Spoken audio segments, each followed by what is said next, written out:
Welcome to the Lab, where we talk about life and beats with creators in electronic music around the world. Brought to you by Pushing Buttons Collective. So we know, tall black guy, prolific remixer, beat maker, sound designer. I peep game. Dude has definitely worked with a lot of up and coming talent as well as established talent, and he's just, like I said, prolific and proficient at just making that. So like what I read in a comment on one of your videos, somebody wrote, "You are soulful intelligence." And that's so real, because it is soulfully intelligent.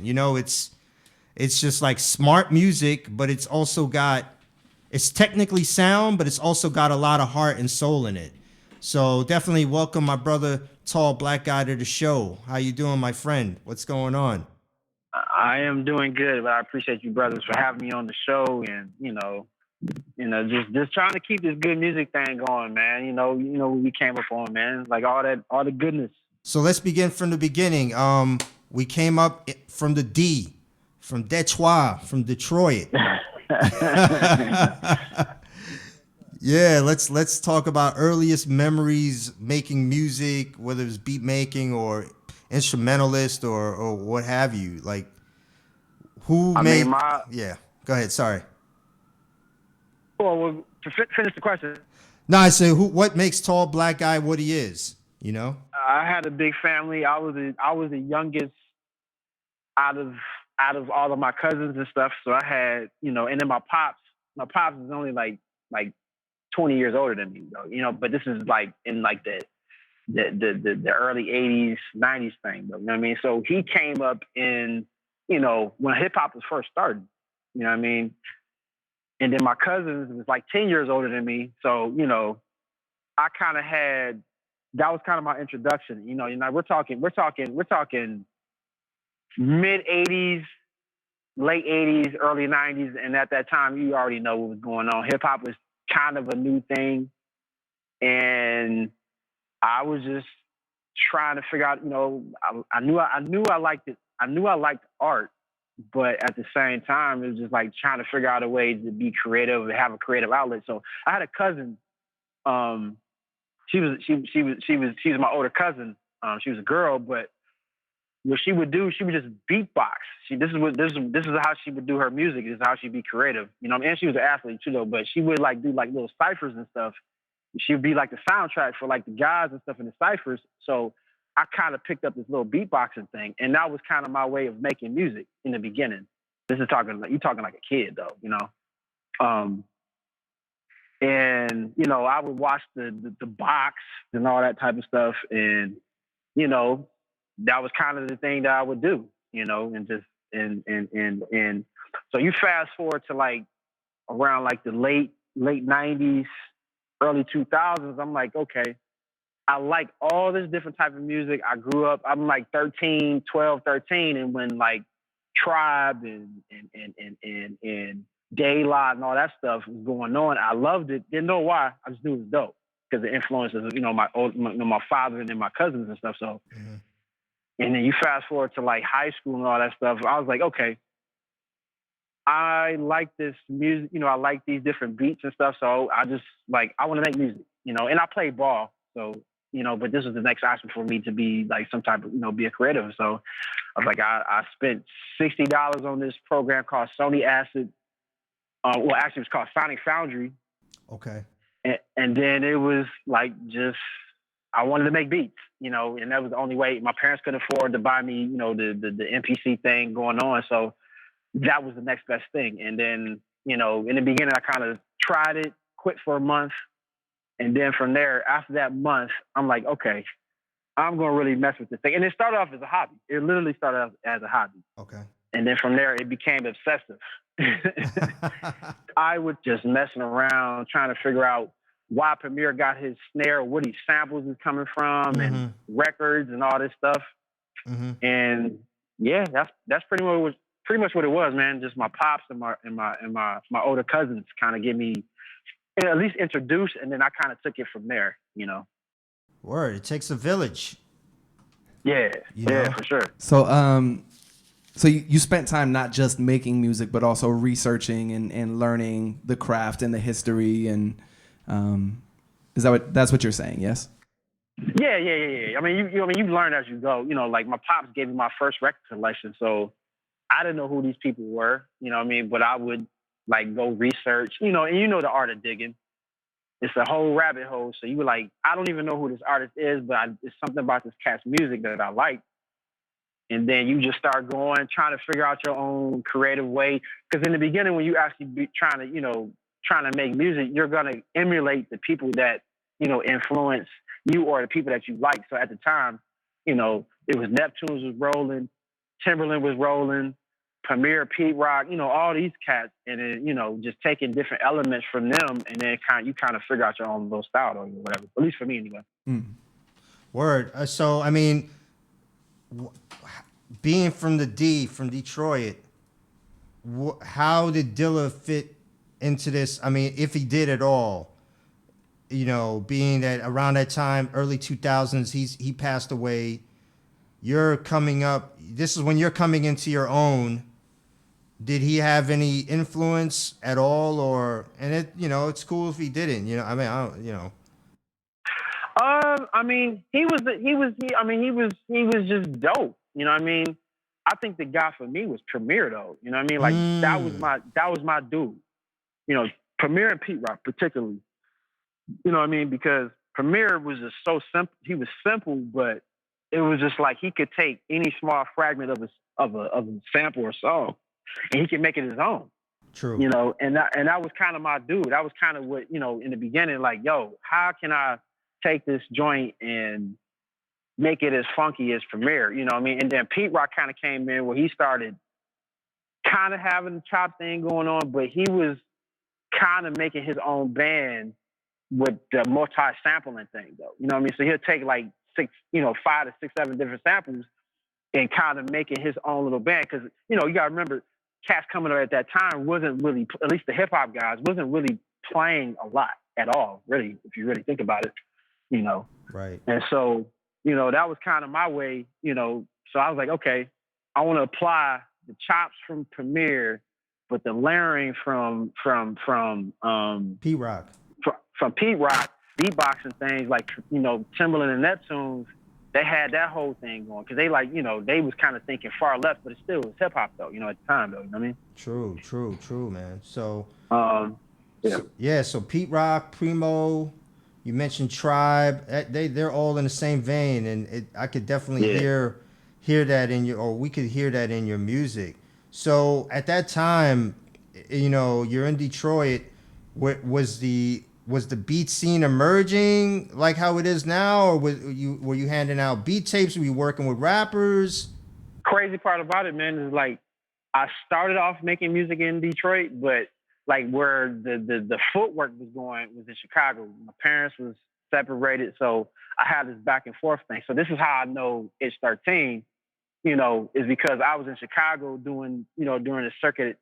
Now we talking like early 2000s, mid 2000s, somewhere around in there, so I had some homies, we was, doing shows. And then on the side, I would do like little beat battles and stuff, in the city of Chicago. Dance to the Drummer's Decibel or whatever, DB. Yeah. All that joint. But those things were dope, at least for that time, because this was something new. It was like a form of like a DJ thing, but it was more on a producer and where you can showcase your beats in front of a crowd, and you can kind of get live feedback.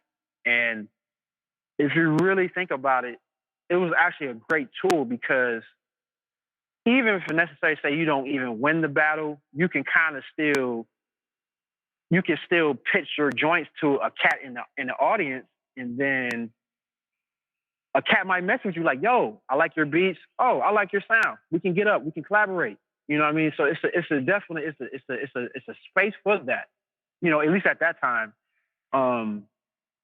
And then you kind of fall into your own, after a while, and then too, when you start collaborating with like other artists, then you figure out how to work with artists though, in the long run though, Right.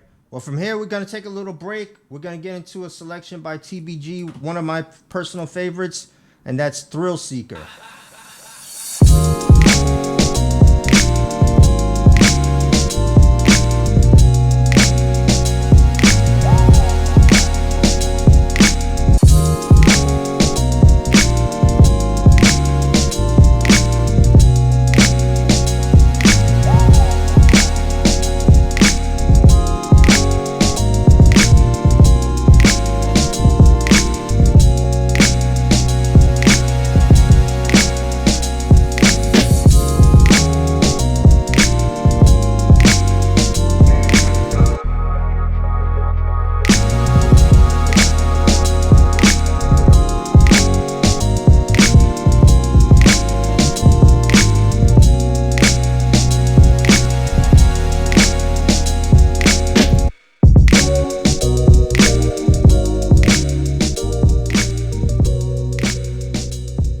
Let's talk about how you would describe your sound, like right now, presently. Presently, it's still a lot of the same elements. But now, because I mean, at the time when I started, I used to straight sample. But now, over to say the last 10 years, I've self-taught myself to play keyboard and piano and, being more of an instrumentalist. So now I can actually write my own songs. You know what I mean? Like I don't have to necessarily depend on a sample to make my point across, as far as my art and stuff like that. Like I can figure out chords and things like that, or I can listen to a song and I want to take these chords and mix it with this other song and so on and so forth. So now it's more or less trying to still incorporate and still keep the origins of what I was taught on, in this hip hop thing, but kind of make it both ways. So you can do sampling, or you can take sounds from the samples and play over them. I mean, there's so many different ways you can do it, though. So you're like you've learned to play instruments and you're kind of like sampling yourself more. Is that what you're? Yes. Okay. Yeah. Kind of definitely that. Like I can pretty much, if I sit down long enough, like I can play what's in my head. You know what I mean? So that's the thing in itself, though. And obviously, I want to get better. You know what I mean? But don't think if I find a keyboard player that can do something better than what I can, all I can do is just kind of capture the sound, and I know, producing enough, or at least what I hear and how to make it all one cohesive thing, though. You can get the idea across, whereas like a keyboard player might like embellish your idea and take it to different places, right? Yeah. Yes. Yeah. I mean, that's essentially what producing is, though. All you're doing is you're taking a person's idea and you're embellishing on their idea to make it better, right? To make an overall better song, Tell us about collaborating with vocalists. You have a track with Moonchild, you have a track with Masego. How'd that come about, and do vocalists or a vocal person on your track, does that come as part of the idea, or is this usually just the result of a collaboration?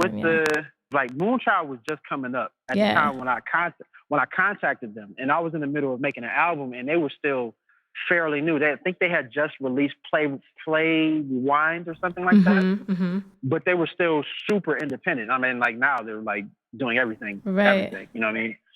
So I was like, okay, let me reach out. I had a track, kind of a skeleton. I heard them on the track. I sent them the kind of the skeleton of the track. They came back with I Will Never Know, and then I kind of arranged. Because the thing is, like now, what I'm able to do now is because you have the song, but you try to add the coloring around the song, so you're complementing the song. Mm-hmm. Because the song is what most people are going to gravitate to. The beat is cool. That's dope. You got to have a dope beat. But when you have that marriage of the beat of the music and the song, then now you have, those records where you have like, potentially like an Al Green record or Stevie or Michael, I mean, like it wouldn't be the same thing if you didn't have Quincy Jones accompanying Michael to make Thriller. You know what I'm saying? You know what I mean? So that's kind of the direction this is kind of how I see this picture now. You know, is just trying to complement a great artist though. You know what I mean? Word. And then with the Masego thing, Masego had his idea. He had a demo of Peace and Love. It was on SoundCloud. I don't know how he found out about me, but he was like, yo, dig your music, boom, boom, boom. And then I found Peace and Love, and I was like, yo, what are you doing with that?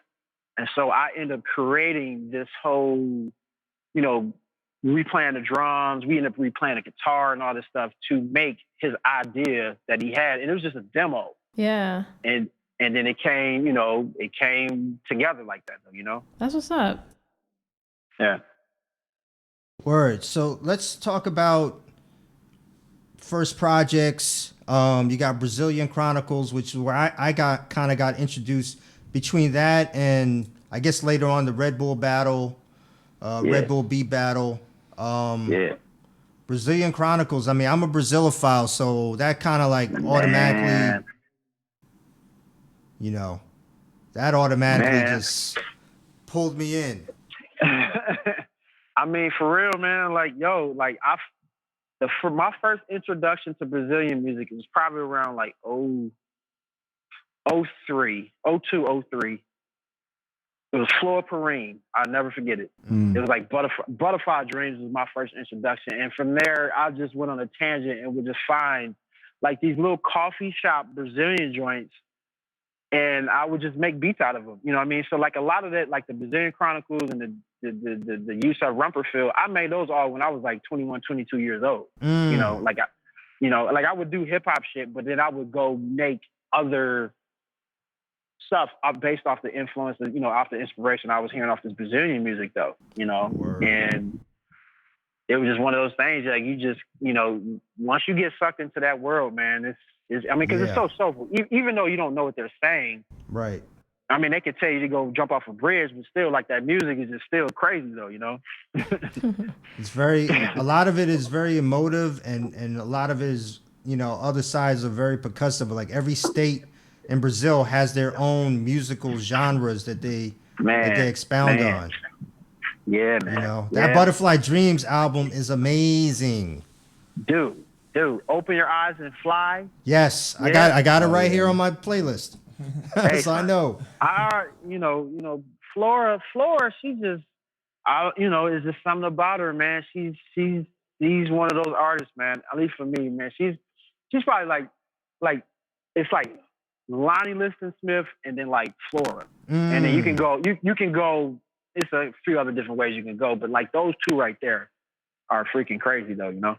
And when she works with her husband, Ayrton Moreira? Ayrton Gilberto, yeah, he's percussion, crazy. Stupid producer, he's crazy producer too, though. You know what I mean? Like that whole Brazilian sound. You know, I mean, he was definitely a intricate part in that stuff. Oh too, yeah, you know? for sure, man, for sure. So we got Brazilian Chronicles, we got Tall Black Guy versus Michael Jackson, which I'm surprised that Thrill Seeker wasn't on that. But so many bangers on that project too, man. It was in the beginning, but then Sky Zoo ended up picking up the beat for Cost of Sleep.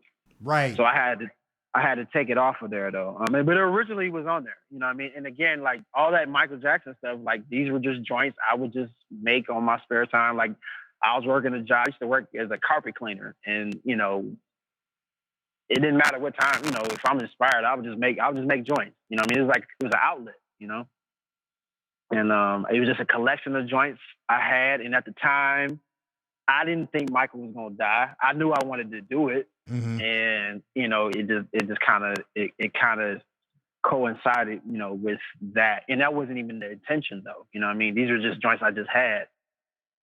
When did you go from part-time musician, hobby, like obsessing over the craft, to making this your full-time gig?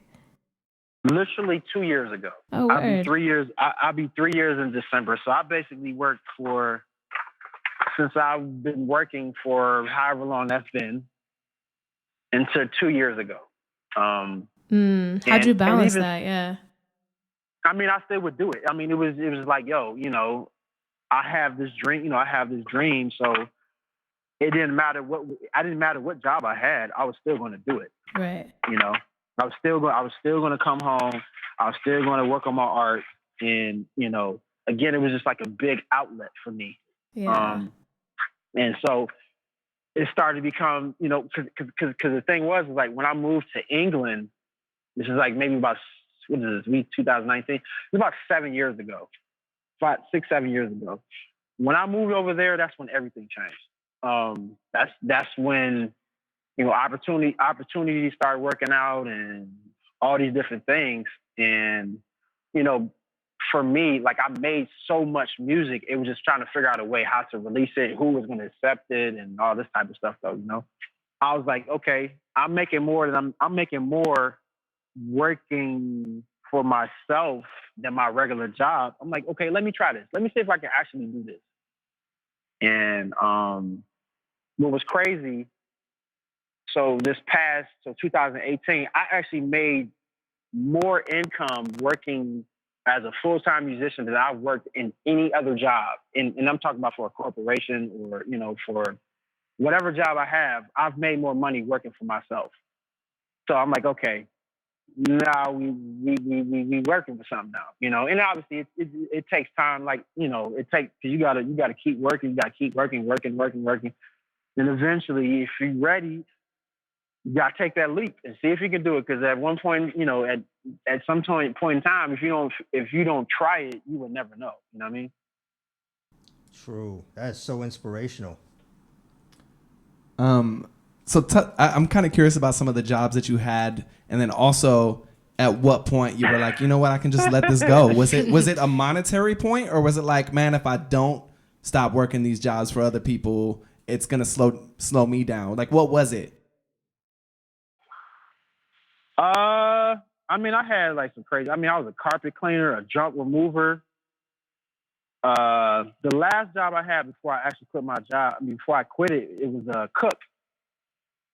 I was a cook on an American Air Base in England. I did that for five. I did that for 5.5 years, and that was my way of getting to. And the crazy part about it, me getting the job on the base was my way of even living in the country of England in the first place, because you have to have a visa to even live there, or some, you know, you got to even be a part of that. So the with them having an American Air Base, that was my gateway to actually living there. So I did that. And so I'm talking like I had to wake up at 4 a.m, you know, drive an hour. I wouldn't get home till like 6:30, and I still come home and get busy on the joint stuff, you know? Damn, that, oh my God. That's amazing. You know, and you know, and then even with the jobs before, so say I was the carpet cleaner, I did that for 4 years. My job starts at 7. I go to sleep at like 5, get up at 6, go to work, do whatever they want me to do, and still would come home and get busy. You know what I mean? So, you know. That's passion.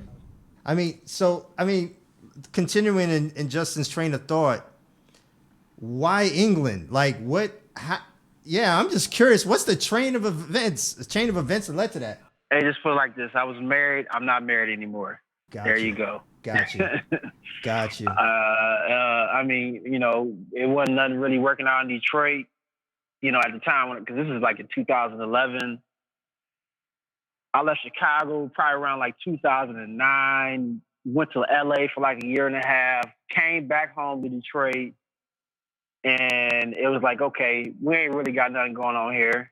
Let's move to England. Her family's from there, boom, boom, boom. And it was hard in the sense because, you know, family wouldn't visit and stuff. But if I had not taken that step, man, I literally would not even be in this space right now. Meaning what I'm saying is that leap afforded me to travel pretty much a lot of different countries. And now going to earlier, you know, when this whole music thing even started, like I had a dream about this shit. And the joint came true. It came true. It literally like, yo, I want to make music for the world. I don't know what that meant at the time. Now you talking 20, 21 years old, you know, And then you fast forward down the line, and I'm in Australia, 2014, first time, never been there before in my life, don't know what to expect, long ass flight, and I'm taking it all in, like, yo, I am on the other side of the country from Detroit, Chicago. That in itself is, I accomplished my goal, and so it's just just trying to, again, not so now. A little older, just trying to pay the path forward and trying to help cast as any way as I possibly can with the little knowledge that I do have, because it ain't all about you, it ain't all about you. It's a bigger purpose in all of this stuff, and just trying to help cast though, I mean, I know a little bit. It's still so much more I can learn. But if I see a mug coming up, and I know how much this form of my expression of art has kept me out of so much trouble, And so you got to give cats you got to give the younger cats a little different perspective. You don't have to go out here and be selling drugs or doing whatever it's different ways you can do it, but you got to work at it though. Mm-hmm. Don't get it twisted though. Word. So how are you helping? Like what are you doing to help? I've done like classes, college courses before, or tutorials, or just like you kind of just meet people just out and about. They ask you a question, like keep it straight up with them, like, yo, you could do this, maybe it might work out for you, it might not work out for you. You know what I mean? You kind of being transparent with folks though, you know. But don't never think that you above helping a person that's kind of, trying to figure it out, as far as what type of artistic expression they're trying to do though, Right. I mean, you lead them by example, so that's the help right there. Yeah. And I'm not saying I'm not going to say like I'm perfect, I mean, I'm still trying to figure it out myself, I'm still trying to figure it out myself though, and I even and then think about, just to keep it funky though, like I second guess myself a lot. Cause you do it, once you start doing it for like 20 some odd years, so on and so forth, and whatever in your mind you think you're supposed to be at, does it, and even on the monetary end, if it's not reflective of that, it's still a process of that. It's not even all about the bread of it. It's about your intentions when you actually doing it art though, Why are you doing it? What are you trying to add to something that was so beautiful when it actually first started it? And I'm talking from the more or less of the hip hop joint. This is kind of what I came up on, and then eventually you start liking other music and stuff like that, though. But like, what's your intentions with this stuff, though? Mm-hmm. It's all about intentions. Well, on that, we're gonna take a quick break. We're about to get into this other joint off the 8 Miles to Moenart. This is am I pronouncing that right? Yeah, 8 Miles to Moenart, my man. All right. This is There's No More Soul featuring Diggs Duke. Yes, sir.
between you and I've said this for years. When you were married to, she was basically your representative, so I talked to her most of the time. But like, I was like, I'm basically his biggest fan. I want to say I have everything you've ever made.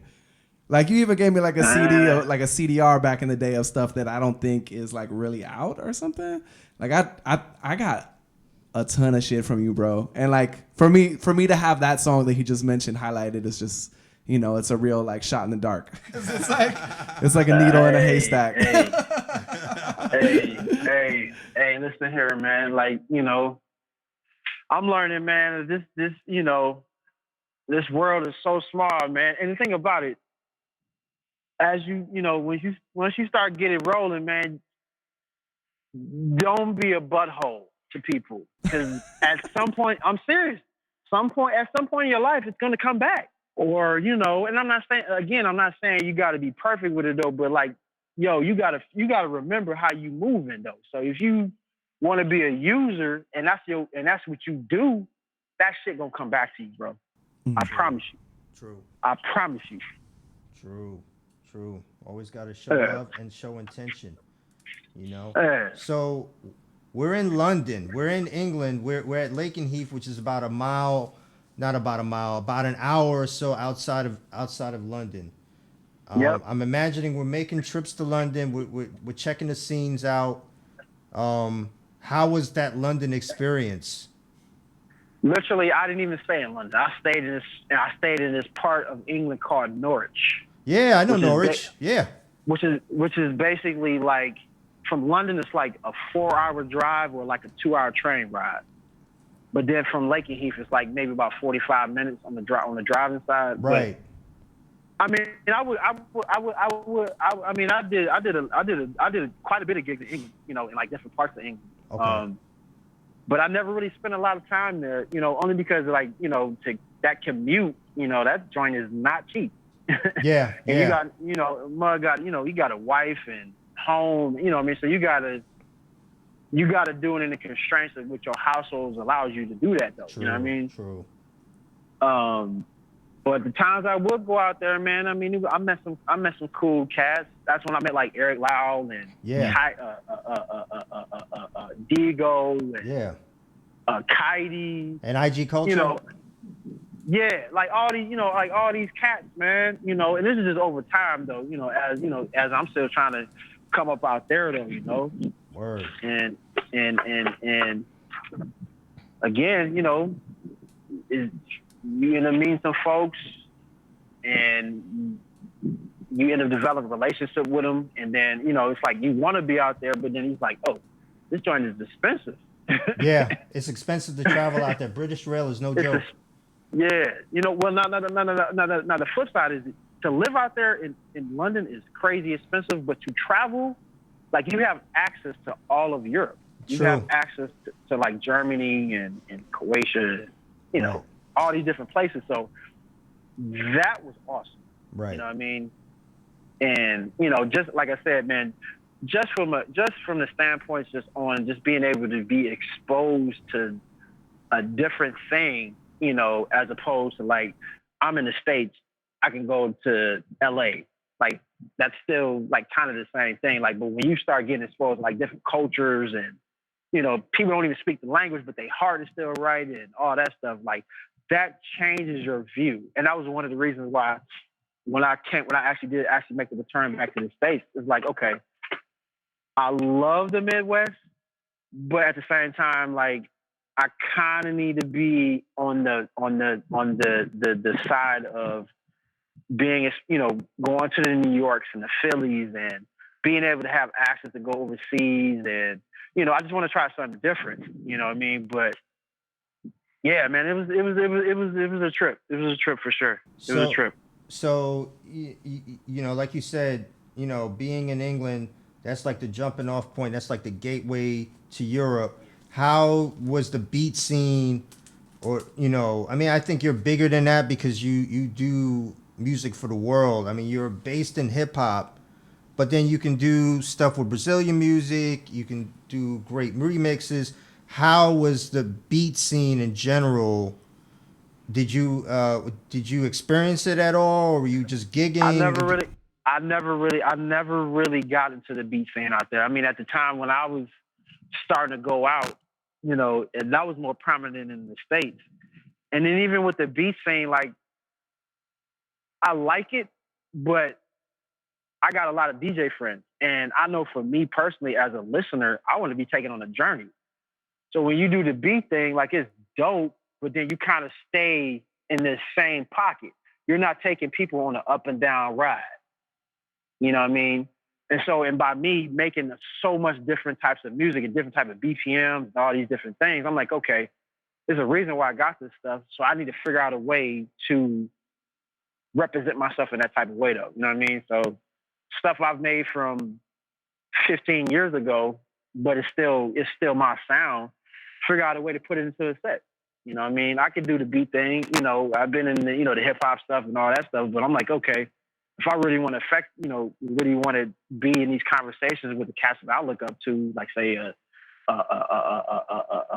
Rich Medina or a DJ Jazzy Jeff or Kenny Dope or Louis Vega, you know, all these different cats, like, yo, you got to be able to weave in and out of that stuff. And that, again, it comes down to taking the listener on a journey, you know, and I had to learn this. I had to learn it, you know. I knew I liked a lot of this music, but how can I, when a person wants to see my set, I got to figure out a way to incorporate the things that I think is dope, educate, still keep it funky, you know, set a vibe and all that type of stuff though. So, you know, that was kind of my approach with it though. You know what I mean? But again, for me, I never really got into the straight up just beat scene thing. I never really did that. I never got into that. Dope. So, I mean, do you consider yourself? What do you consider yourself first? A producer, DJ? Producer all day. That's Okay. that's. I would literally, if I could, I would literally stay in the crib and just make records if I could, you know. Right. But you gotta show face. You gotta, you know, shake hands, kiss babies, that whole thing. Cut ribbons. You know, you got, Yeah. because you gotta show your face. You gotta be a personable person though. So that what that means is you gotta get out of the studio. You know what I mean? How do you balance shaking hands and kissing babies and like the in real life work with the social media presence, internet presence that you've built? You have a pretty impressive internet world. All I want to say is I do not like social media. It's just a lot. That's a whole nother beast. Right. And my ex-wife took care of a lot of that, but you know, it was one of those things that like, yo, I gotta learn it. One, you gotta learn it for yourself. You just gotta learn it. You know, if you're an artist, you gotta be your biggest promoter, regardless if it ain't nobody doing it for you. You know what I mean? So Yeah. with the social media thing, I try to keep it balanced. Like I'll do it. I'm not like overly crazy about it. Like I'm not gonna do a post every single day Right. unless I'm inspired to do it. I think it's more or less for me is just like the content, you know, and two, it's not all about me. So like it ain't all about music, but I like art. So if I see a dope piece from someone, I'm gonna promote that. That's Right. shit's dope. You know what I mean? Or I hear this piece of music from this person, you know, from one of the homies or somebody I don't even know, but I just like their vibe, you know, promote that. You know what I mean? That's how this whole community thing works though, you know? Word. Word. sure. Curator of the dope stuff. Yeah, that's all it is, man. You just want the dope shit. You just want all the dope shit, you know? Well, speaking of the dope shit, of the dope stuff, you won a contest, a remix contest that I actually entered too late. But you won a contest. God, I have it written down here. Is it the Robert King? Glasper. Oh yeah, King.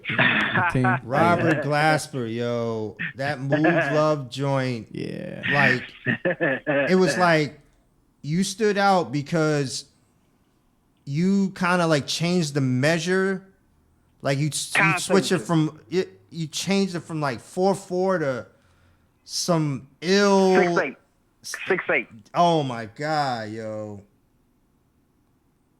That was so heavy, man. Like, what was the inspiration behind that? I wish you could have seen Paze's face.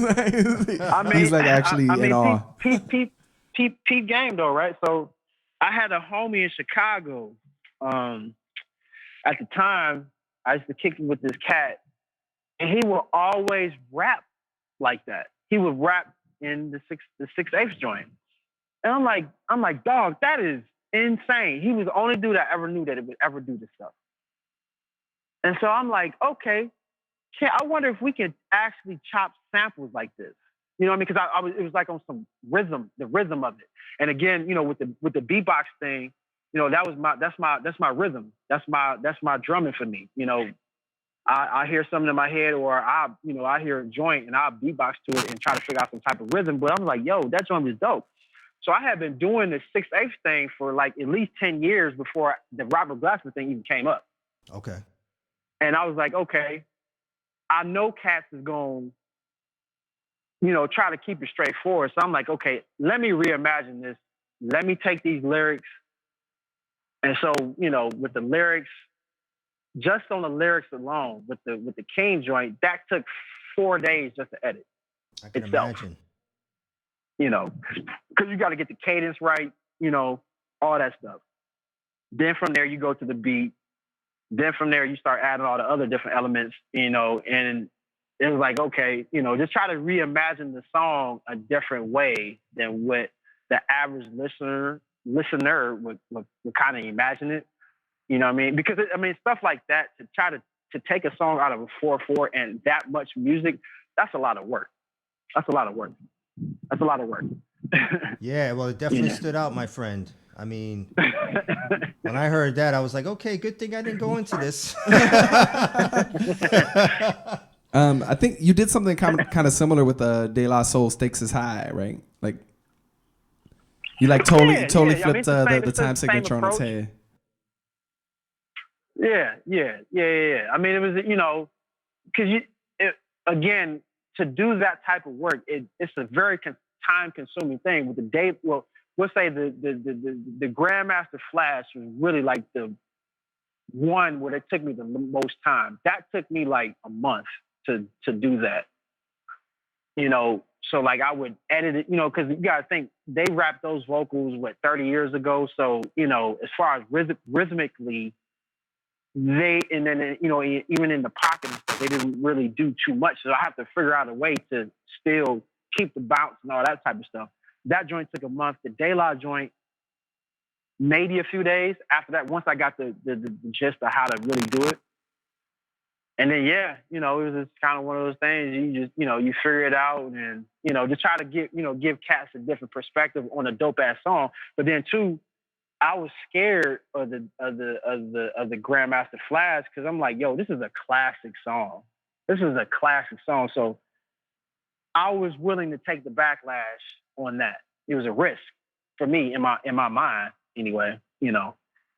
And even the De La joint, like the Stakes is High is like, in my opinion, probably top 5. I say top 10 hip hop songs ever of all time. I won't argue that. I will not argue you know, that. So, you know, so try to keep that, you know, that aesthetic with that joint though, you know, and reimagine it in a different way though, you know. That is amazing. I mean, so we're spending days on vocals. What tools are we using to make those chops that precise? We're still using Sony Acid Sonic Foundry from 20 years ago. Still. What? Which version? I use Sonic Foundry. I use Sony Acid 7.0, but when I originally started it was Sonic Foundry, but I still use it. Yep. Man, I was with you at I want to say Kenny was there, maybe Moppy was there. I'm trying to remember who else was there. And I saw you working on Acid, and I used Acid at the time, and I was like, this guy's a genius with this shit. Like, you were using it like instrumentally. Like, it wasn't just like edit. You were dropping things in and like moving things around in a musical way and like trying to figure out the pocket. You were doing it like I'd never seen anyone kind of work with it that way. And I'm impressed that that's what you're still using. But the crazy part about it, like, really, when you think about it, like, Ableton really, in all honesty, is the DAW. That is really, really, to be fair, for the stuff that I've been able to pull out of acid, the transition into Ableton is actually everything that I want to do, though. You know what I mean? Like, it's a lot easier in Ableton. You know, it's just a learning curve thing, but cats don't even understand. Cats don't even understand like how cold Ableton really is. That joint is, if you really sit down with it, it's it's it's something different. You can make it It's be a whatever different. you want it to be. Yeah. It's a blank canvas. It's a Mhm. blank canvas. You get you whatever controller you want, you know, and you can literally you can make something out of it, man. You know, You were you talking can you about digging can for music earlier, and it's like and saying it's a rabbit hole, and Ableton is like that. It's very much a rabbit hole. It goes so deep. Like I don't know if anyone's ever really explored it to its fullest. yeah. Speaking of your DAW of choice, it sounds like you're maybe making the move to Ableton. What other kinds of gear do you use? Excuse me, I'm sorry. So I have a mini log. I have a Korg mini log. I just got it like literally like maybe about a year ago, Yes. and I got a 88 key Yamaha. I can't remember what the actual product number is though, but it's an 88 key weighted keys, and that's it. So I use those two pieces. I still more or less only use really the piano and stuff like that. That's what I really use. And then I got like VSTs and things like that, but I still am still old school. I still use samples, figure out a way to manipulate the sounds and I don't even use a drum machine. I draw my drums out with a mouse. Whoa. So are you using like drum racks in Ableton, or are you still talking about doing this in Sonic Foundry? This is all in acid. This is all in acid. So Wow. I'm literally only drawing on the grid in acid. Yep. Wow. So, Yep. I mean, you spoke about VSTs. I was watching a video a couple days ago of you teaching a class on Serato, or showing people how you use Serato. Because I was there. I mean, we spoke at Beat Society last year. Mm-hmm. I mean, is Serato sample in your arsenal at all? I need to have it. I still don't use it though. I can tell you, my brother, everything you've been doing, Serato sample is It's fun, man. It's It's really fun. yeah, it's amazing. It does a different thing than a lot of samplers do. I know it is. The time stretching alone itself, dude, is you could pretty much put the joint in the joint, in the Serato joint, and you ready to go. You ready to go. You ready to go. That in itself is because the thing in acid, it's a lot of because I manually time stretch. You know what I mean? So like I'm looking at the wave and I can construct how I want it to sound. You know what I mean? But then it's a lot of say you want to slow the tempo down because it's in a one shot and we're looking at this visually. It will separate the sound. So then I got to keep further time stretching. Obviously in Serato sample, once you get it locked in Serato sample, you can pitch it up, slow it down, turn it upside down. It's there. There's no You know. artifacts. At all. And there's no degradation in the sound either. Right. You have to really stretch it to the maximum, like all the way down or all the way up for it to sound really weird. Yeah. These are the things. So these are the tools that I have to start bringing in because because I know acid so much.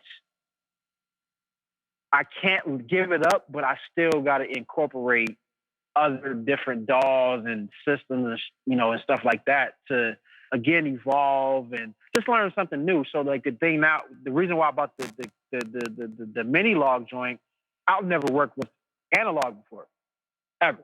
I've never worked with hardware.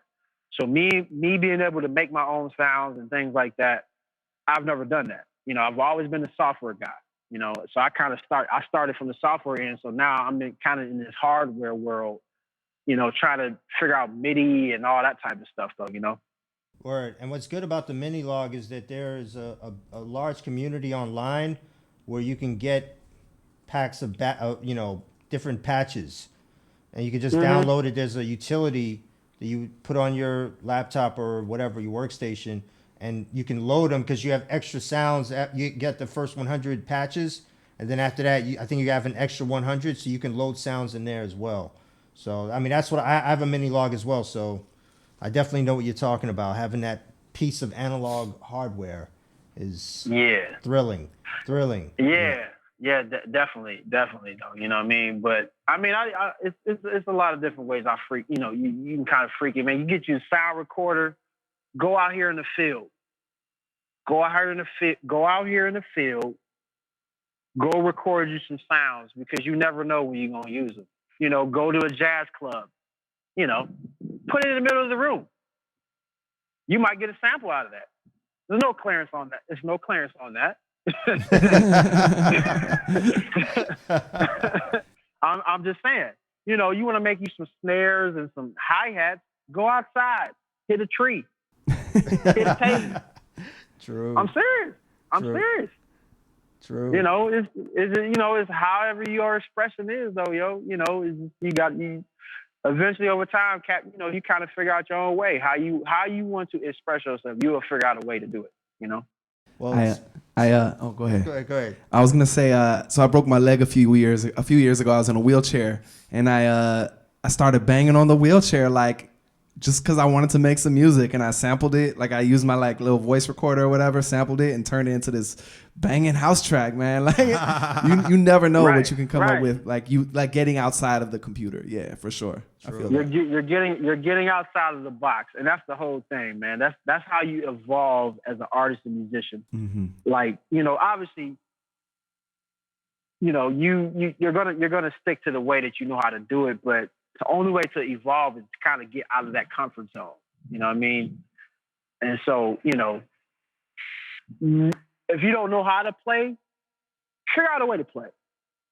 Whether it be you go take lessons, because when you open up that world of knowing how these songs are put together and learning chords and theory and all these different things, it's going to open up your world so crazy, where literally you can pretty much do anything that you want to do if you apply the science how to do it. Or you can at least articulate to somebody else how to get you there, what you're trying to do, though. You know what I mean? True. How have you been learning? I mean, when I first started, it was YouTube. I would do a lot of YouTube. And then I would go to the library and I would buy theory books. And then it was just literally, learning the measures and, the keys and all that stuff, how many steps, half step, whole notes and all that stuff. And then over time, now I kind of play by ear now. So I can figure it out. I'll take a section of, if I want to really learn the song, what I'll do is I'll loop one part of that song. I'll learn it until I piece the chord together, move to the next, loop it, find it, and then, I'll do that for the whole process of the joint until I'm able to play back verbatim with that song or sample or whatever is, that's kind of how I do it now. But again, it's still the lesson thing is cool, but the soul in it, though, you still got to kind of keep that through because you can get lost in that whole theory thing, though. True. Now, we were talking about sounds earlier, and you released, I'm imagining your first sound pack, Drums and Things, Volume 1. Yeah. Let's talk about that real brief. We're talking about... I mean, again, it's just one of them things, over a course of time, I have so many sounds that I've gotten given to me. It's ridiculous. Over the 20 years, and this is even talking from the beginning where I would just find little breaks and crashes and cymbals. And then you kind of just, how you're going to manipulate them. They're not, it's not going to be anybody who's going to be able to sound like me, but I can at least give you a starter kit. It's almost like, I don't even know a good analogy with that though. But yeah, you just kind of just collect these sounds and just kind of give cats a kind of a canvas how to kind of create their own joint though, because some of them sounds people gave it some of the sounds that I had in the pack. I had other cats give me the same sounds. I was able to manipulate them to make them sound a different way. You know what I mean? So it doesn't necessarily mean that you're gonna necessarily give away your formula. It's just it's just another way to try to express and try to get another person that's kind of starting out. You can take these drums, or you can. It's a way you can pretty much make a beat out of everything in that pack, and with any other pack that's out here. Like you're not gonna sound like Knots. Knots is Knots. You know what I mean? Illmind is Illmind.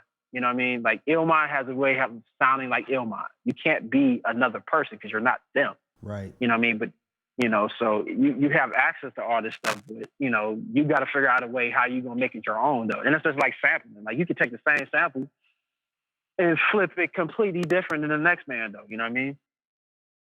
True. As you should. Yep. As you should. As you should. Word. I mean, this is also inspiring, man. Like, let's talk about like the future for Tall Black Guy. Who are we listening to right now? Who are we working with right now? Let's start with who you're listening to. Yeah, let's start with who are we listening to right now? I mean, it's so the range is so crazy right now, yo. I've been in this Louis Vega and Kenny Dope thing. So the Masters at Work joint. I've been real in tune with that. The Honeycomb Cat, Josh Milan. This is all soulful house stuff, right? Shoot. I mean, the range is so crazy though. You know what I mean? Because the thing about it now is like I try to find specific chords or textures to try to figure out how I can take and then be my own. So like I might listen to a lot of stuff, but then I try to figure out a way, damn, these chords, if you slow these chords down, because I'll figure them out, and then how can I make this texture something crazy though, you know what I mean? It's this cat I just came up on today, this cat called Doc. I think his name is Cervini. Dom Cervini? Yeah. It's either Doc Cervini or Dom, either one of the two. Horn player though, he's a horn guy, I came up across this cat like maybe about a year ago, and I had it in my phone. I'm like, let me go listen to this cat. Doc Severinsen. That's it. That's it right there. Okay. Yeah, he got some joints.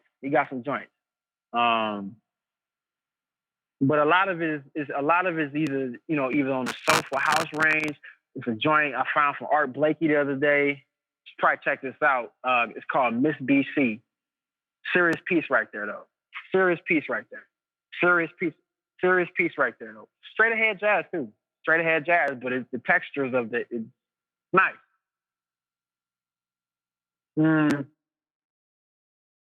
Yeah. And see, I'm starting to see this stuff, I'm tending to gravitate more to like the warmer, like all your warm colors. And again, it reflects the sound as well.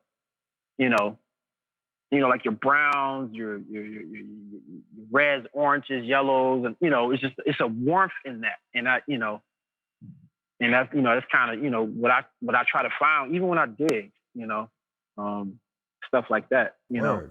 And that's going back to the top of the interview, that soulful intelligence. It's the technique with the soul. And that's very hard to balance. Yeah, man. I haven't really gotten to I haven't really gotten to the trap thing. I just can't do it. I can't do it. I feel like you've like kind of touched on the rhythms a little bit and just like brought your own sound to it. You're gonna touch on the rhythm because we had Timberland and Neptunes. That's the blueprint right there though. You know what I mean? But it was a lot of textures and but it was still some type of musical integrity with it. Now some of this stuff I just don't even understand it, where it's even going, and even in the lyrical and the songs and stuff, like, yo, I don't get this. You know, I don't get this. I mess with a lot of disco stuff too, though. Cats be sleep on the disco joints too, though. True, You know? true. Who are you listening to? Who's this cat I found today? The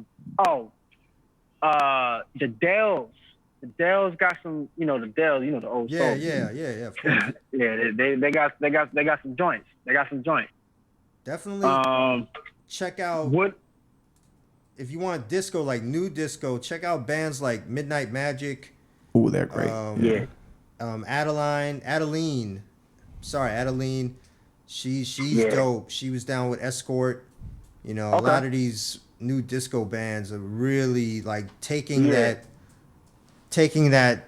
spirit, that disco torch, and it just new techniques that they're adding onto it. Yeah, man. I still like digging though. Like it's just something about like going and because it's not always about taking the sample. It's almost like you taking these. You just got to listen to listen how these songs are put together though. Word. How the chorus and the bridge and the vamp, how's all this stuff, because that was when, cats didn't really have no beat machine. So like they was figuring this out with live music though, I remember seeing this interview with like Giorgio Moroder or something, maybe I read it. And anyway, he would have a drummer come in and just do 4 on the floor kick drums for like 8 minutes. And the drummer just be bored as hell. Like doing 4 on the floor kick drums to a metronome. Like, can I go home now? This sucks.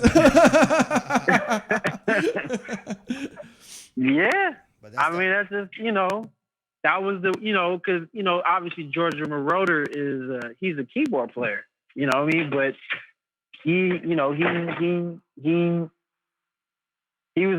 still was ahead of his time, though. It was crazy. The part we're talking about Giorgio Moroder, and I just watched Scarface like maybe about a couple days ago. So what's the future? What's the future for Tall Black Guy? Like what projects do we have coming up? I know I was looking at your SoundCloud. You got some new music up there, dope as usual. Any new albums on the horizon? So I know you do a lot of one-offs with different record labels. Yeah.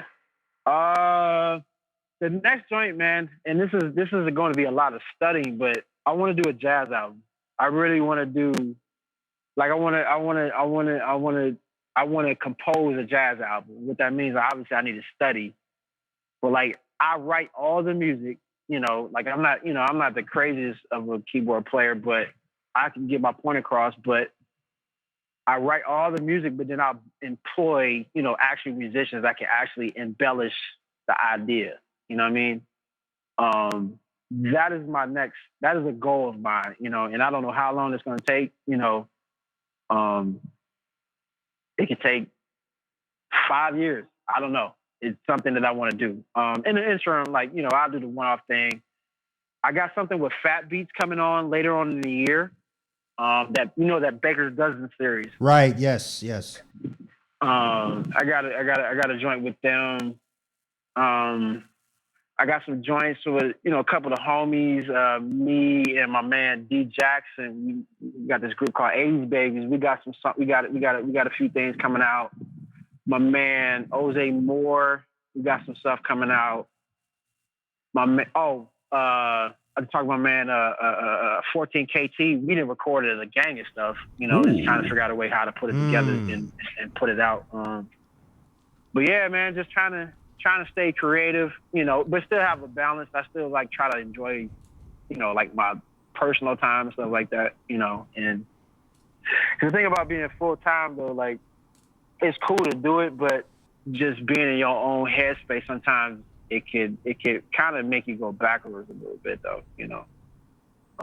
You dropped a lot of gems over the past 60 minutes or so, but if you could give one piece of advice to somebody who wants to be in your position someday, what would that be? Trust the process. Word. I mean, if I can't say no more than that, I'm not saying nothing that I'm not doing right now. Yeah. I gotta trust the process. I gotta trust the process. Even if it's not on no music, it's just in general in life. Trust the process. Cool. Word. So where can we find you online for the uninitiated? Social media wise? You can find me at on Twitter, Sir Tall Black Guy. On the Facebook, Tall Black Guy Productions. On Instagram, Tall Black Guy Productions. SoundCloud, Tall Black Guy Productions. Pretty much, if you just Google Tall Black Guy Productions, you can pretty much find anything and everything. Pretty much, that's kind of the interest way, and it'll lead you to a lot of different rabbit holes. You know what I mean? Because that's that whole, kind of trying to make different stuff, though. Word. Well, on that note, my brother, we want to thank you for your time. You dropped a lot of knowledge, a lot of insight. I mean, the stuff that inspired me personally, to be honest. Yeah. And again, we want to thank you for your time. Kicking it with us. Any shout outs or anything that you'd like to Ain't really no shout outs, man. Just keep the main thing, man. Just make sure we keep this good music going, though. Word. Good music. I don't want the cookie cutter shit. Like we need some substance. God damn it. Word. we need you back up here in NYC, man. We gotta. I know we talked about putting something together with you. And the timing wasn't right, but it's still there. The feeling is still there. Hey.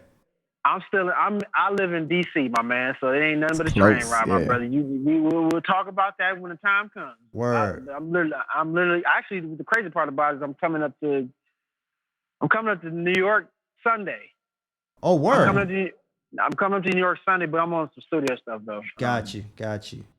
But yeah, man, I live on the East Coast, so I'm not overseas, so it's a little bit easier, to get out. Word. Well, again, my brother, thank you for your time.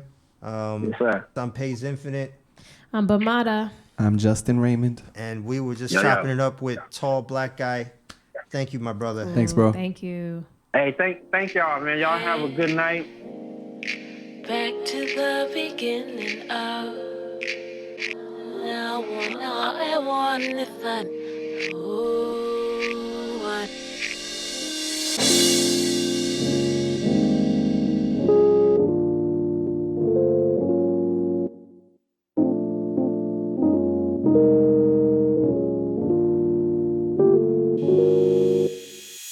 Hey, back to the beginning of time.